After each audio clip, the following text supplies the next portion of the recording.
se você tá para explodir a meta, se você tá para dobrar a meta também. Se você atingir a meta, a gente dobra a meta e vida que segue. E aí, meus amigos, nesse vídeo eu vou te passar algumas dicas de como organizar a sua vida financeira, como fazer o seu orçamento pessoal ou o seu orçamento familiar.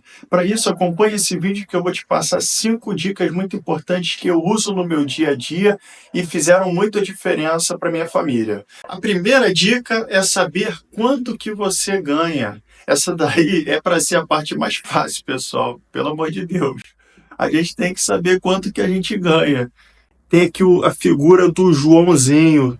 Joãozinho, nada clichê esse nome, beleza? Então vamos pensar o seguinte. Eu vou utilizar aqui um caso que ele é um pouco mais complicado, entendeu? Porque às vezes, para você controlar o seu salário, quando a pessoa ela recebe só de um lugar, então é mais fácil, entendeu? Você já vai saber de cara, mas tem gente que é mais difícil. Por exemplo, quem é autônomo, quem é comerciante, quem é vendedor, às vezes tem pessoa que ganha comissões, tem pessoas que ganham por venda, então ela vai ter um salário muito variável. Tranquilo?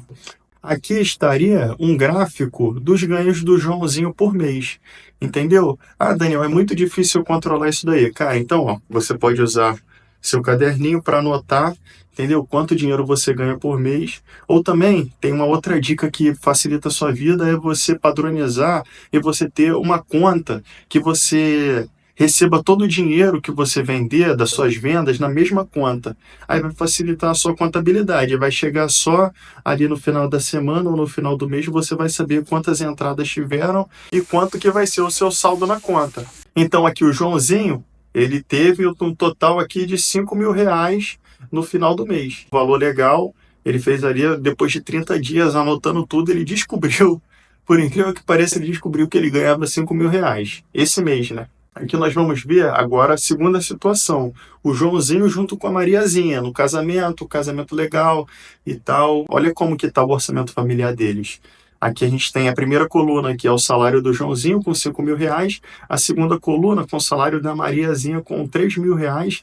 E pode ser que exista a situação da pessoa ter ali uma terceira ou quarta coluna com algum aluguel ou com alguma outra fonte de renda que eles possuam. Então a ideia aqui é só para vocês visualizarem, mas a ideia é você conseguir colocar todas as suas fontes de renda e no final você ter o somatório. A renda familiar deles é de R$ 9.000, uma renda familiar até alta para o padrão médio dos brasileiros, e fica legal. E aqui tem um detalhe interessante que a gente acha às vezes que solteiro, eu não posso casar porque eu não tenho dinheiro. Mas você percebe que quando você soma a renda do Joãozinho mais a da Mariazinha, eles teriam uma qualidade de vida maior do que se eles estivessem solteiros e sozinhos. Então você percebe que, na verdade, o casamento potencializou os ganhos financeiros deles. Então, pare de ter medo de se casar, vai dar certo, tá bom? Vai dar bom, vocês vão conseguir se sustentar.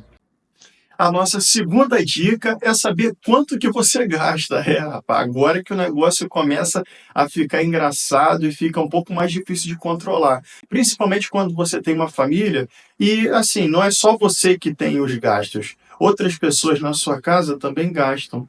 Então, é interessante você ter uma rotina de fazer uma reunião, o que seja, ou sei lá, marcar um dia para que vocês consigam, todos juntos ali, conseguirem anotar os seus gastos.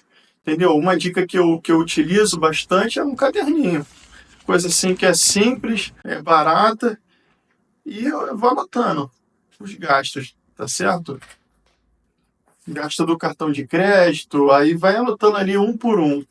Beleza? Isso daí que é muito interessante você fazer. A nossa terceira dica é classificar os nossos gastos. Então você já sabe quanto que você gastou, o que que você vai fazer? Você vai criar categorias e você vai conseguir e você vai colocar cada gasto dentro dessa categoria. Por exemplo, pode ser de restaurante, pode ser de mercado, pode ser de farmácia, categoria do combustível que você colocou no carro, a categoria ali do financiamento que você paga o seu carro muitas das vezes ou sua casa. Então, aqui no nosso gráfico, a gente consegue ver como que estão os gastos divididos por categorias da nossa família aqui, do Joãozinho e da Mariazinha. E a nossa quarta dica, o que você vai ter que fazer? Você vai tirar o seu diagnóstico. Você levantou durante as 3 primeiras dicas determinadas informações. Pô, show de bola. Você vai saber quanto que você ganhou. Depois você vai saber quanto você gastou. Cara, agora é a parte que você vai subtrair um pelo outro. Se esse resultado ele for positivo, você pega quanto você ganhou menos o que você gasta e for positivo, ok. Mas aí já tem uma primeira coisa. Isso daí já tá bom para você, essa quantidade de dinheiro que você conseguiu guardar durante o mês, que sobrou. E se ficar negativo, o que acontece? Você está gastando mais do que você ganhou. Então a gente tem um diagnóstico do que está acontecendo nas nossas finanças. Se eu estou ganhando, se eu estou gastando demais ou se eu estou ganhando pouco, porque também tem essa situação.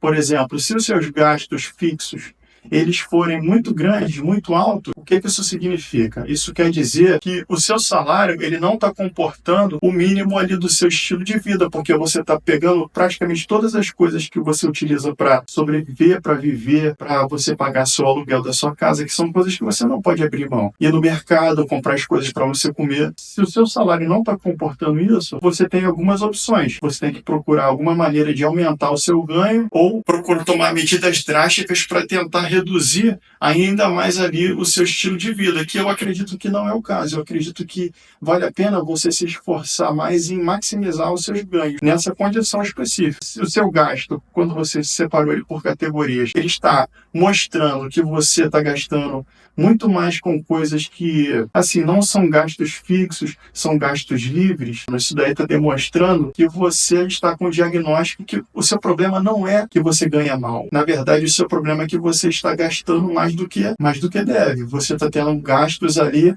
sem qualidade. A gente tem que identificar quais são os nossos problemas. Um, se a gente está ganhando pouco, ou outra, se a gente está gastando demais. Tirar o diagnóstico das nossas finanças. E a nossa quinta dica é partir para a ação propriamente dita. O que você vai fazer? Você tem que definir um limite para cada gasto de cada categoria.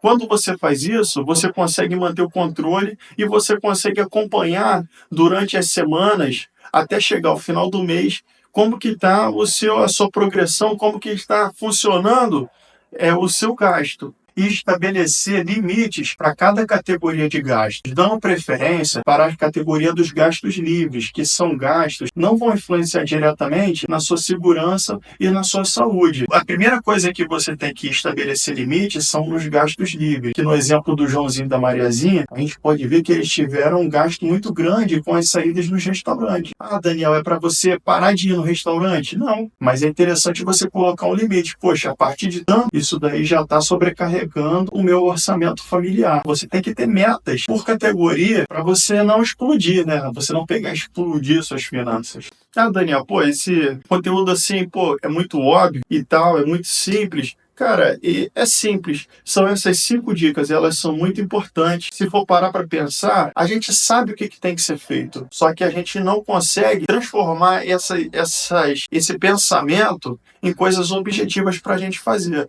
Então é isso que eu estou te passando. Esse método para que você consiga seguir esse passo a passo de coisas que às vezes você tem conhecimento, só que você não sabe colocar na ação. E se esse conteúdo ele te ajudou e te acrescentou de alguma forma, eu te peço que você venha estar curtindo esse vídeo, porque isso daí diz para o YouTube que esse conteúdo é de relevância e ele entrega mais esse vídeo para que outras pessoas tenham acesso ao conteúdo de educação financeira. Uma outra coisa interessante é que Deus, ele nos abençoa e nos dá prosperidade. Só que a gente tem um potencial muito grande de receber essa bênção ou de não receber essa bênção, ou de destruir aquilo que Deus entrega nas nossas mãos. Então eu tenho um entendimento de que a gente tem que administrar tudo aquilo que chega até a gente. Nós temos que ser bons mordomos daquilo que Deus entrega nas nossas mãos. Então nós devemos ser bons administradores. Por isso que eu estou fazendo esse tipo de conteúdo, que é para você entender e desmistificar, de certa forma, que tudo o que acontece é somente a parte de Deus, é somente espiritual. Mas as coisas, elas andam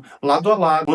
Deus, ele te abençoa e você tem que fazer a sua parte também. Deus te dá dá saúde, Deus te dá energia e você tem que pegar e sair da sua casa e trabalhar para ganhar dinheiro. Deus, ele te abençoa, você está recebendo um bom salário muitas das vezes, só que você também tem que administrar bem o seu salário, porque não adianta nada você receber um bom salário e você administrar mal, que você vai acontecer o quê?